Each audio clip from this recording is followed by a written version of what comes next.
Hey, how you doing? This is Julian Chambliss.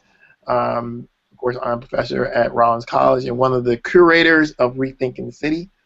As I promised to you guys before, my goal here with the sort of Urban Bulletin project, which is a name for a sort of ongoing research project that I do with my classes, uh, and sort of inspired by the Rethinking the City work, is to sort of reach out to the people, the change makers that we talk to with Rethinking the City, and see where they are, 6 months, a year, maybe even longer afterwards. So one of the first people that we talked to earlier in the year was Shel Kimen, who is the person who's behind Detroit Collision Works, which, if you know anything about a Kickstarter or container design, you might have seen their Kickstarter for the first container. I wanted to touch base with her and see how are things going, because of course Detroit's been in the news recently because of the bankruptcy and that sort of situation sort of evolving. And Shell is right there in Detroit trying to do more for the city, trying to change it. So she's a change maker. So Shell, how are you doing? I'm doing all right, thank you. So what have you been up to since last we spoke? I've been up to so much. I think the biggest development is, as you know, we were creating a hotel in a community space as a single entity, and out of repurposed shipping containers. And the whole premise of this project was really to connect people in the city to each other and to visitors coming to the city through our personal stories, right? Try to create real relationships and build some bridges in a city that is deeply, deeply fragmented.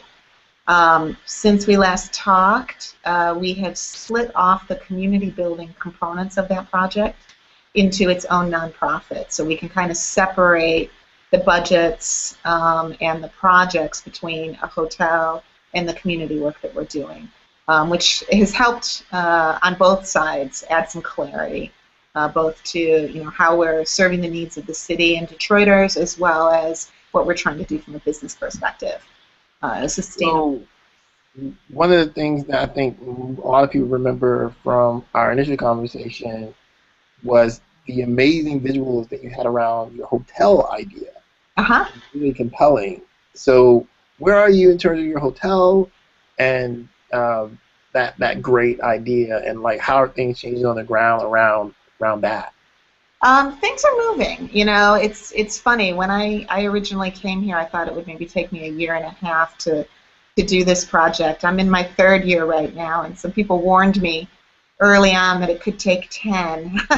you know, I don't think it's going to take us that long, but we're working on financing right now, and we're constantly evolving the model to meet the needs of the market.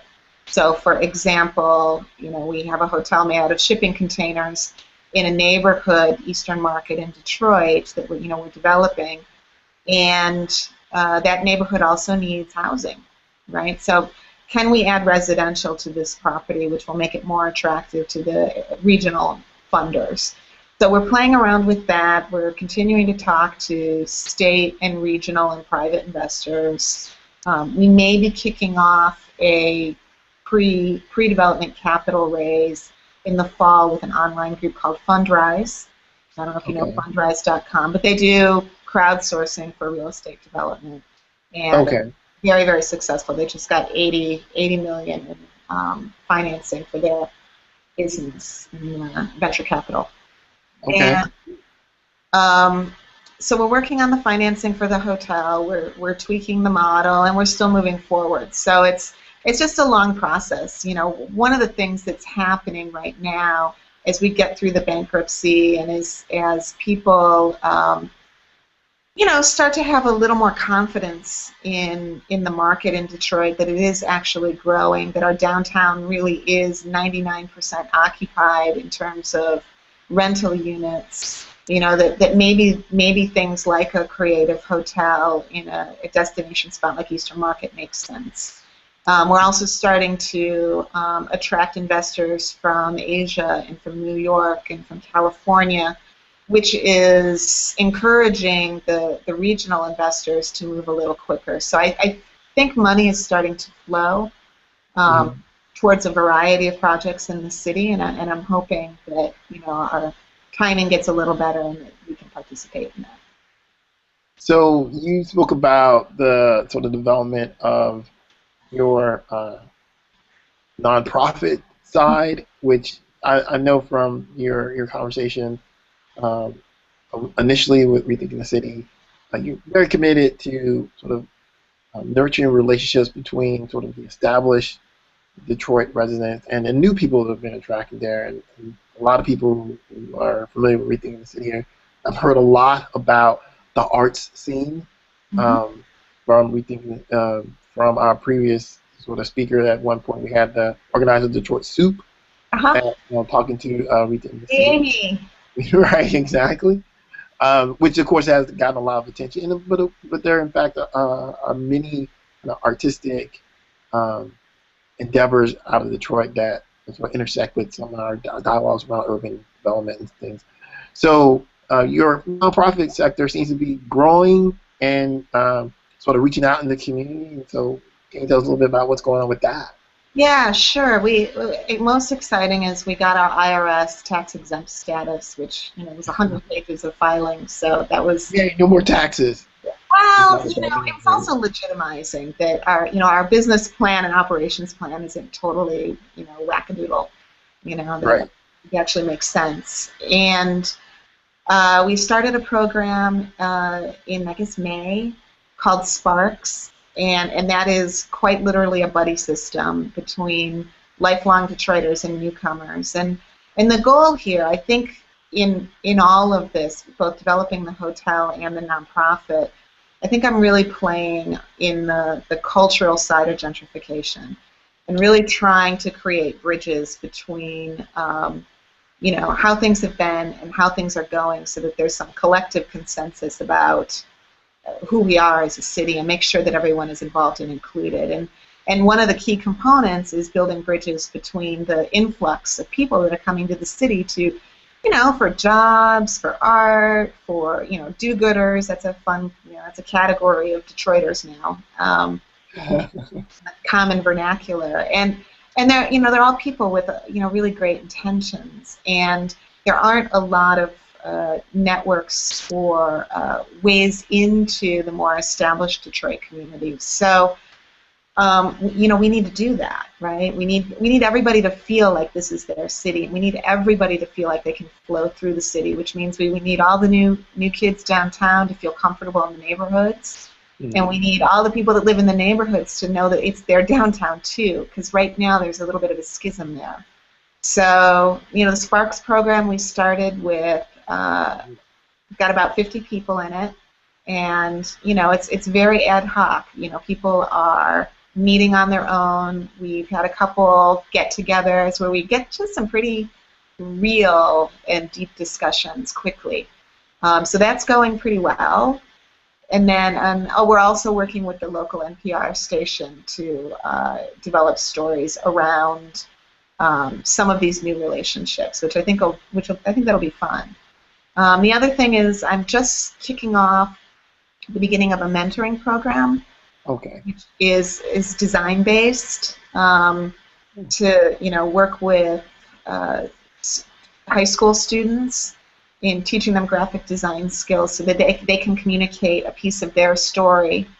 We'll turn it into things that we can sell basically in a hotel, Okay. but in other people's hotels and gift stores. And the idea is to teach skills, get people feeling good about their own talents, and generate some revenue not just for the program but most importantly for the kids participating. So that should be, by its third year, a totally sustainable program. So we're just pulling together partners for that right now, and people seem pretty excited. That's awesome. Yeah, it's cool. It's a good time. So before I let you go, because I always promise people that these conversations aren't going to last too long, so they can just catch up as they kind of want to. Um, what can you say about your sort of signature, the thing that we all kind of I think initially found out about was the sort of first container. So you talked a little bit about that being in transition and you're sort of moving into a different space. Can you tell us a little bit about that?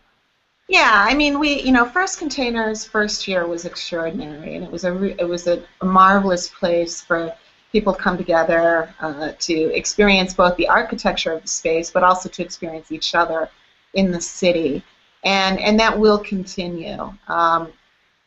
Right now, we're trying to figure out, the final resting spot. It's had a temporary home in Eastern Market. Is it going to stay there? Um, Okay. how are we going to operate it? There's conversation about moving it into the mentoring program. Okay. Oh, Yeah, it's fine. Everything's fine. Florida birds, Florida birds. um, Can't control emergency vehicles. Sorry. because the mentoring program is supposed to happen in neighborhoods with two containers.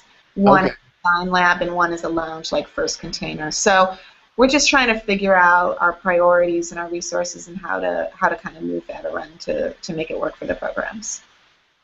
That's great. So if people want to follow up with you, where should they go? Go to our Facebook page, Okay. DetroitCollisionWorks.com, or Detroit Collision Works on Facebook, I guess, or Right. DetroitCollisionWorks.com, and I'm accessible easily via both of those channels. And with your next big project, I guess, is sort of like moving that hotel along. So we'll touch base with you again. I think a lot of people, honestly, after your discussion about everything and seeing, a lot of people came up to me like, I really want to go to that hotel. So I I think do. I think we'll probably end up talking again because someone's gonna invariably ask me what happened with that hotel. Maybe, So maybe you guys can do a survey for me for the investors, right, and help I by the demand. give me something and I'll pass it around. Trust me. But thanks for taking the time. As I said, my goal with these is always to sort of catch up with people and let people know what they're doing. Those change makers that we talked to with Rethinking the City, um, as the title suggests, our bulletin is always about sort of catching up quickly and succinctly, and hopefully that came through. So check out our Facebook for Rethinking the City if you want to see more information about Detroit Collision Works. Of course, I'll post links to their Facebook page and some stories about them that have been in the media. And check us out every month, the last Tuesday of the month, for our monthly symposium. There's always something interesting going on. So thanks for taking the time. I'll talk to you guys later. Bye.